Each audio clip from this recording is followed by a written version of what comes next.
የበታችነት ስሜት የቆሸሹ ልብሶች አሉን እነሱን እንጠባቸው ማንነታችን ወደ ጌታ እናቅርበው ስጋውን ደሙን ኃይል የሆነውን ሕይወት የሆነውን ጥበብ የሆነውን የቤዛነት ኃይል የተጨመረበትን ስጋውን ደሙን እንቀበል ለጸበል እየተሰለፍን ለስጋው ደሙ ማንሰለፍ ምን ነው ሕፃናትን እያቆረብን እኛ ትተን እየሮጥን ምን ሄድ በፒጃማ መተን ሕፃናትን ብቻ አቁርበን ወንጌል ሳልሰማ እየሮጥን ወደ ቤታችን ምን ሄድ ምን ነው ሌሎች ሲቆርቡ አይተን እነሱን ብቻ አድንቀን እኛ ከዚህ ምስጢር የተለየን ምን ነው ተምረን መበተን ወንጌል ሰምተን መበተን ተሰብስበን መበተን በተግባር ማናውል በስራ ማናሳይ እነዚህ ከሆነን የወንጌል ጥቅሙ ምንድነው የጉባኤ ጥቅሙ ምንድነው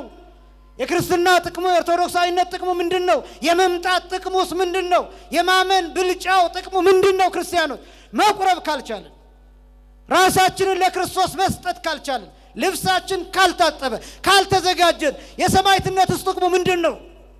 ሰይፍ ቢመጣ እሳት ቢመጣ ስለት ቢመጣ ሞት ቢመጣ መገደል መሰደድ ቢመጣ ስጋውን ደሙን ካልተቀበልን እኛ ማንን ከየትኛው ነገድ ከየትኛው መንጋ ነው የምንቆጠረው እኛ